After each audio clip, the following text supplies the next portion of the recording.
At Christmas dinner, my parents announced, "We're only paying for your sister's kids' college." The next Christmas was very different. "Your mother and I have been planning our legacy," my father began in his formal tone, the voice of a retired accountant. "As you know, we've always valued education. After much consideration, we've decided to set up an educational fund." My eyes met Jason's across the lavishly decorated dining table. A flicker of hope passed between us. With our two kids, Emily and Lucas, and our modest jobs, me as an elementary school teacher, him as a mechanic, any help with future college expenses would have been an incredible blessing. "For Sophia and Alexander," my father concluded, smiling warmly at my sister Victoria's children. "We'll fully cover their college, including any graduate programs they choose. Victoria and William are building such impressive careers, and we want to ensure their kids have every opportunity to follow in their footsteps." The silence that followed was deafening to me, though no one else at the table seemed to notice. Victoria, my sister who's 3 years older, gushed her thanks. Her husband William, an investment manager, made some remark about investing in the right future. My parents looked completely pleased with themselves. "What about Emily and Lucas?" The words slipped out of my mouth before I could stop them. My father looked at me as if I had committed a social faux pas, his eyebrows slightly raised in disapproval. "Well, Abigail, we have limited resources to distribute. Victoria and William are positioning their children for truly meaningful careers. And besides, you and Jason have always been so independent. I'm sure you'll want to handle that your own way." "What my father means," Victoria chimed in with false sweetness, adjusting the diamond bracelet on her wrist, "is that not everyone needs an elite education to be happy. Your kids can go to state or community colleges. That fits better with your lifestyle." Jason squeezed my hand under the table, a silent reminder to hold it together during that Christmas dinner at my parents' elegant house. I swallowed the lump in my throat and forced a smile, while something inside me shattered. Something deeper than just heartbreak for my kids. It was the final blow to any remaining illusion I had about my place in the Harrison family. What none of them could have imagined that night was how that painful moment would become the spark for a transformation that would change our family forever. And how, exactly 1 year later, we would all gather again for another Christmas dinner, one no one would ever forget. The ride home that Christmas night was silent, except for the occasional excited chatter from Emily and Lucas about their gifts. Jason drove in focused silence, his knuckles white on the steering wheel of our 10-year-old Honda, while I fought back tears of anger and hurt. Snow was falling gently outside, turning the streets into perfect postcard scenes, a beauty that painfully contrasted with the storm raging inside me. 9-year-old Emily clutched the puzzle my mother had given her, a generic, clearly last-minute gift, while Sophia had received a brand-new tablet. Once home, in our modest but cozy 3-bedroom apartment, and with the kids finally in bed, I collapsed onto the living room couch. "How could they?" I sobbed into Jason's shoulder, finally letting out the emotions I had bottled up for hours. "Emily and Lucas are just as smart and deserving as Sophia and Alexander. What message does this send to them?" Jason, always my rock, held me tightly. Still half-dressed in his mechanic's uniform after working that morning before the celebration, he was the complete opposite of William, the polished corporate son-in-law. "It says more about your parents than it does about our kids," he said, his voice calm but unable to fully hide his own pain. "But you're right. It's not fair, and it's not right. It's like my whole life has been a competition I never even knew I was losing," I confessed. Victoria has always been the trophy daughter, the brilliant corporate lawyer who married the perfect husband and gave my parents the perfect grandkids. And me, I'm just the disappointment who became a teacher and married a mechanic.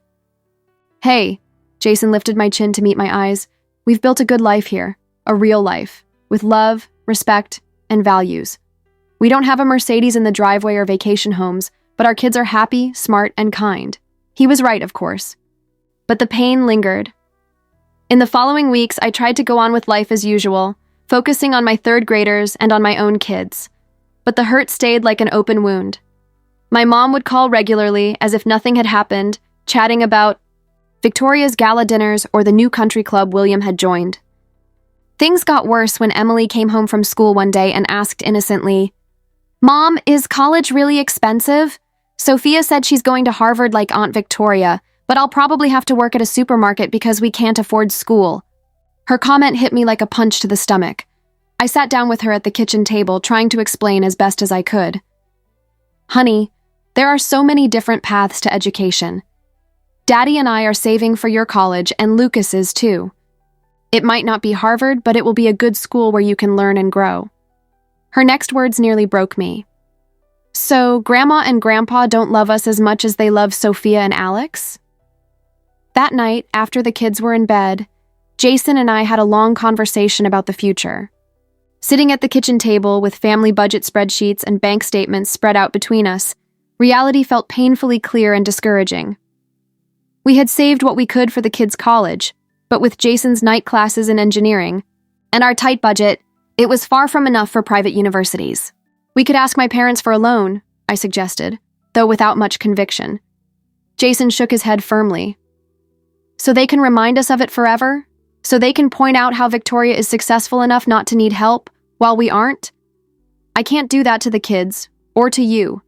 Looking at the family photo on the wall, the four of us smiling during our simple camping trip last summer, something stirred inside me. A determination I didn't know I had began to take shape. "What if we could find a completely different way?" I asked slowly. "Not just for the kids' college, but to redefine what success really means in our family?" Jason looked up from the spreadsheets, a spark of interest in his tired eyes. "What do you mean?" "I'm not exactly sure," I admitted. "But I'm done being the disappointing daughter, the less successful sister. I'm tired of watching our kids be looked down on by their own grandparents and uncles." I took a deep breath. What happened this Christmas? It's not going to happen again. Next year will be different. Very different. It was that night, between dried tears and anger turned into resolve, that the first glimpse of a plan began to form. A plan that, though I didn't know it then, would completely change the course of our lives and redefine what it meant to be a Harrison, or more precisely, a Turner. Our strategy started with a simple shift in perspective.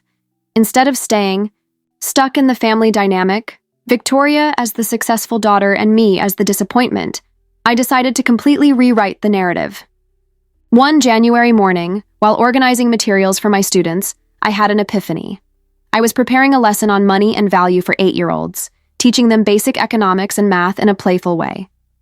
As I looked over the activities I had created, simple games that taught budgeting, small projects that showed how interest works, I realized I had developed something genuinely unique. "Jason," I said that night, spreading my materials out on the kitchen table, "I think I have something here.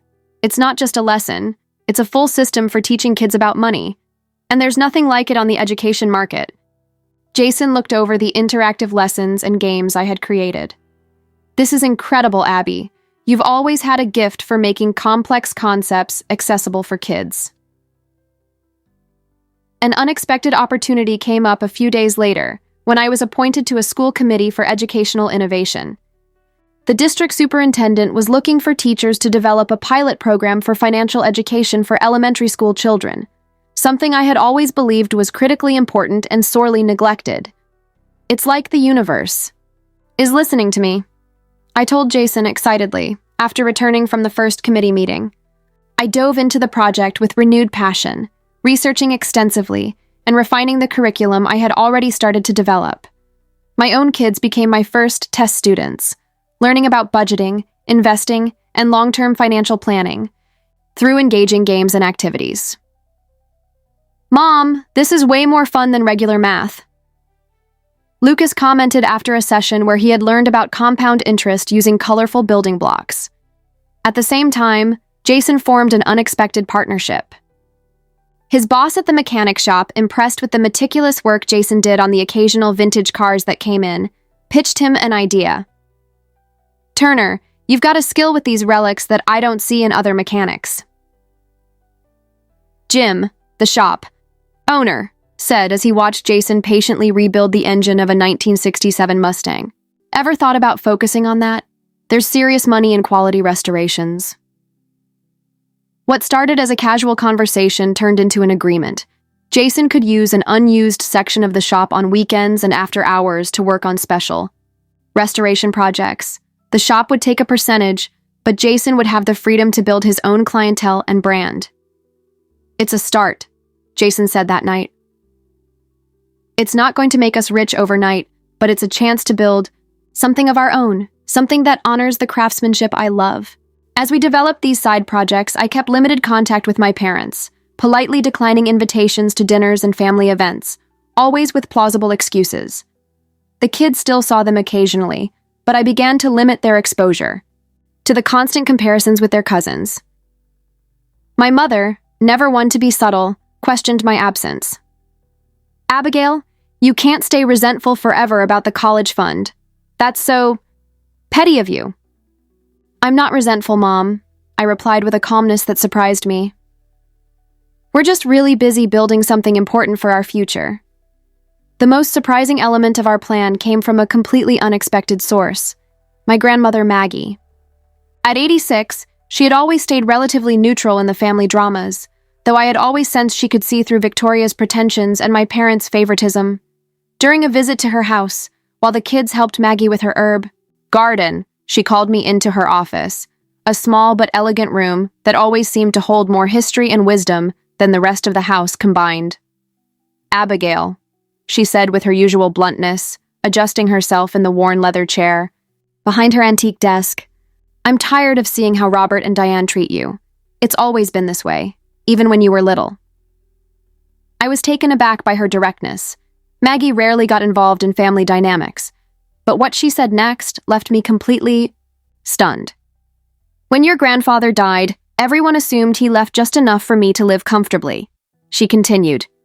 "What no one knows, not even your parents, is that I've been investing consistently for 50 years and ran 3 small businesses before I retired." Maggie opened a drawer and pulled out a carefully organized folder. Inside were investment statements, property deeds, and business documents, all revealing a considerable fortune she had quietly accumulated and managed for decades.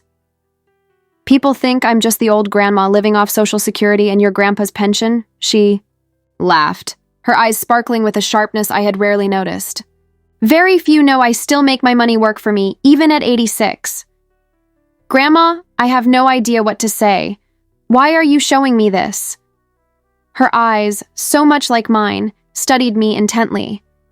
"Because I see in you the same spirit I had: determination, intelligence, and the will to prove yourself not through noise, but through meaningful work." Maggie wanted to help me, not just financially, but with her wisdom. "I don't want to simply give you money for the kids' college. That would only continue the cycle. I want to teach you and Jason to build something sustainable, something your parents and Victoria could never belittle." I left Maggie's house that day with something far more valuable than a check. I left with a plan, a mentor, and a new understanding of what it meant to build a true legacy. When I got home, I found Jason working on projects for his future restoration shop in our small makeshift office. For the first time in months, I felt a deep and quiet certainty. "Things are going to change," I told him, sitting beside him. "Not just out of revenge or to prove something to my parents, but because we deserve to write our own story." The following months demanded a level of dedication I never knew I had. Jason and I worked at our regular jobs during the day, took care of the kids, kept our house running, and dedicated every spare moment to our side projects. My financial education curriculum took on a life of its own. What started as a set of activities for my classroom expanded into a structured program I called Smart Sense.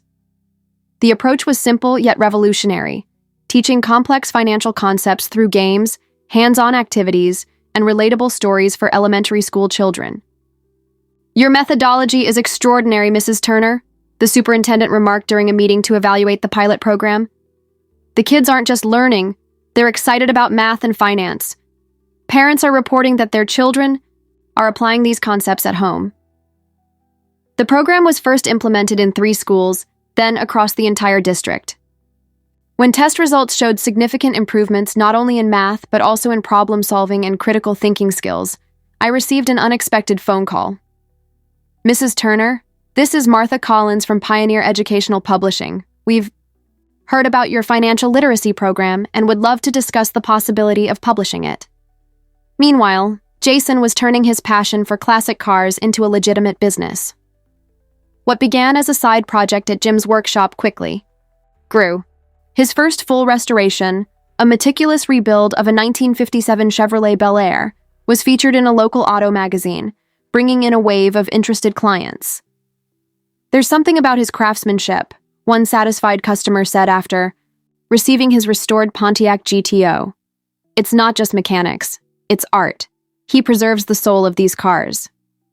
Jason, always humble, would just shrug when I mentioned the praise.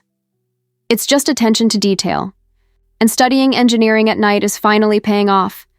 I understand these systems so much better now. The nights were often long. After putting the kids to bed, I would refine educational materials at the kitchen table while Jason studied for his engineering exams or sketched plans for restorations. Many nights, we would still be working at 2 a.m, exhausted but energized by a shared purpose. Our kids, far from feeling neglected by our busy schedule, became enthusiastically involved in our journey. "Can I help color these worksheets, Mommy?" Emily offered one evening, sitting next to me with her colored pencils. "Dad, can I hold the tools for you?" asked Lucas, fascinated by the precise instruments Jason used on his test miniatures. Maggie, true to her word, didn't simply give us money. Instead, she guided us through smart investments, introduced us to her longtime attorney and accountant, and helped us establish a 10-year financial plan that included funds for the kids' college, retirement, and the growth of our ventures. Real. Legacy isn't just money. Maggie often said during our weekly sessions at her office, it's knowing how to create and preserve value over time. With her guidance, we used a small portion of our savings to start conservative investments. She taught me how to research companies, understand financial reports, and recognize value where others didn't, skills I began teaching Emily and Lucas in ways appropriate for their ages. Grandma Maggie says money is like water. Lucas explained seriously during dinner. It has to flow and work, not just sit still. Around May, I got a phone call that would change everything. Pioneer Publishing. Didn't just want to publish a book based on smart sense, but an entire series, complete with teacher, materials, interactive games, and a resource website. We're offering a substantial advance, along with generous royalties, Martha explained. We believe your work could revolutionize how financial education is taught nationwide. 2 weeks later, Jason received an email from a famous classic car collector who had seen the article about his Bel Air restoration. He has 6 vintage vehicles he wants fully restored, Jason said, stunned. It's enough to fund the opening of our own shop. During all this time, we kept our progress a complete secret from my parents and Victoria. On the rare occasions we saw them for birthdays or when they briefly visited the grandkids, we answered their questions about our work vaguely. "How's that little textbook project of yours?" My mom asked offhandedly during a visit in June. "It's moving along," I answered simply. "And that car repair hobby?" My dad asked Jason, barely disguising his disinterest. "Keeps my hands busy," Jason replied with a calm smile. In August, I officially signed my contract with the publisher, and 2 weeks later, Jason formed SAO, Turner Classic Restorations, LLC, his own company for the growing business. At the same time, we closed on a property Maggie had helped us find, a restored historic home with a large converted workshop in the back, perfect for Jason's business and a spacious office for my educational work. "It's time," Maggie said over tea in her garden in mid-October, watching the kids play among her meticulously cared-for plants. The next step of the plan. With a mischievous glint in her aging eyes, she added, "It's time to show Robert and Diane that their values have always been upside down. This Christmas will be very different from the last." As fall turned to winter, our lives had changed, in ways I could never have predicted 11 months earlier. Smart sense, Teaching Finances to Young Minds, was officially on the shelves, my name clearly printed on the cover of a textbook that had already been adopted by school districts in three different states. I had been invited to speak at 2 regional educational conferences, and a national one had reached out to me about a keynote speech in the spring. Jason, now a certified engineer, had turned his passion for restoration into a legitimate business, with a 3-month waiting list and clients willing to pay premium prices for his meticulous work. His unique combination of engineering expertise and artisan craftsmanship had placed him in a lucrative niche market. Classic Auto Monthly had published a full-page profile on his restoration of a rare Corvette Stingray, calling him a master restorer redefining industry standards. Following Maggie's advice, we maintained a facade of normalcy around my parents and Victoria. They knew about my book. It was hard to completely hide a published work, but they believed it was just a side project for an elementary school teacher. As for Jason's business, Victoria once dismissively referred to it as playing mechanic on a more organized level, after hearing he had opened his own shop. By mid-November, I called my mom with a proposal I knew would surprise her. "Mom, we're thinking of hosting Christmas this year," I said casually, as if it had just occurred to me. There was a confused silence on the other end of the line. For 32 years, Christmas had always been at my parents' house, a fact my mother considered as unchangeable as the seasons. "At your Knie apartment?" she finally asked, unable to hide the displeasure in her voice. "Actually, we bought a new house," I replied in the same casual tone. "We thought it would be a good opportunity to break it in and start some new traditions with the kids." "House? You two?" The surprise in her voice was almost comical. "Where? Not in one of those neighborhoods near the industrial district, I hope." "You'll see when you come," I answered enigmatically. "It's quite spacious for the whole family." After a brief debate and, no doubt, an emergency conference with Victoria, my mother reluctantly agreed, probably too curious to say no. "But I hope it's accessible for your father," she added. "You know how much he hates driving at night in unfamiliar areas." With the date set, we put the final part of our transformation into motion. The new house I mentioned was, in fact, a fully restored 1910 historic property we had purchased with Maggie's guidance. A red brick colonial mansion with white columns and arched windows, sitting on an acre of land in one of Boston's oldest and most respected neighborhoods. It wasn't about showing off for the sake of it. It was a solid investment in a home with significant historical value, and it offered plenty of space for our growing business and for the kids to thrive. The days leading up to Christmas, we transformed the house into a warm celebration of the season. Instead of mimicking my mother's perfectly coordinated decorations, we went for a more personal look. A huge Christmas tree covered with ornaments handmade by the kids over the years, warm lights instead of the cold white ones my mom preferred, and natural pine and eucalyptus garlands. "Do you think they'll like it?" Emily asked as she helped me arrange handmade ceramic figurines in the nativity scene. "What matters isn't whether they'll like it, sweetheart," I answered honestly. "It's about creating a home that reflects who we are." Meanwhile, Jason was working on his own special project, restoring an old wooden sled he had found at a junkyard, turning it into a stunning decorative piece for the entrance. "Something symbolic," he explained with a smile, "about taking something discarded and revealing its true worth."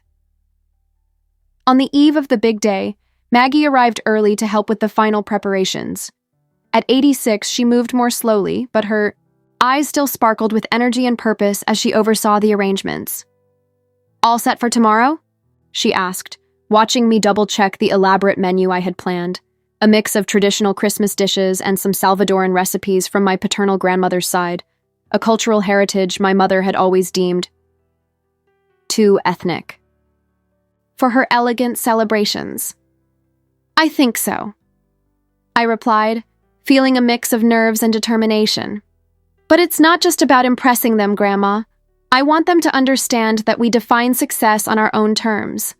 Maggie nodded, her gaze sweeping across the beautifully decorated living room, the massive natural pine tree in the corner, the dining table already set with the antique china she had secretly given me months before. Perfect. She finally declared. Not flashy, not apologetic, just like you two. That night, after the kids were in bed, buzzing with excitement for Christmas morning, Jason and I sat in the new living room, admiring the work we had accomplished, not just in the house, but in our lives. Nervous? He asked, intertwining his fingers with mine. A little, I admitted, not because of what they'll think about the house or our achievements, but because, for the first time, I honestly don't care about their approval. And that's freeing and terrifying at the same time. Jason smiled, that calm, confident smile that had won me over so many years ago. Well, Professor Turner, you taught me that true worth never lies in outside approval, but in what we build together. I fell asleep that night not with anxiety, but with a strange sense of peace. The Christmas ahead wouldn't be about revenge or even proving anything. It would be about finally presenting our true identity, not as the poor relatives of the elegant Harrison Brooks, but as the Turners, a family that had built something valuable entirely on their own merits. Christmas Day dawned clear and cold, with fresh snow covering the grounds of our property like a layer of powdered sugar. I added the final touches to the dinner I had prepared, traditional but with my own twist, while Jason finished arranging the presents under the tree. Emily and Lucas, dressed in their best clothes, yet still comfortable, anxiously watched the front window. They're here, Lucas announced, his face pressed against the glass. It's Aunt Victoria's car. The first vehicle to climb up our long circular driveway was Victoria and William's silver Mercedes SUV. I watched from the window as they parked, their faces unmistakably filled with confusion as they took in our historic home with its classic red bricks and softly glowing Christmas lights in the windows. Victoria was the first to step out, adjusting her expensive cashmere coat as she surveyed the property with a gaze that seemed to calculate its value. William emerged more slowly, his face a mix of surprise and calculation. Their children, Sophia and Alexander, got out last, clinging to their brand new tablets, looking bored even before they stepped inside. Next, my parents' Lexus pulled up right behind them. My mother made no effort to hide her shock, reapplying her lipstick while scanning the manicured gardens and imposing architecture.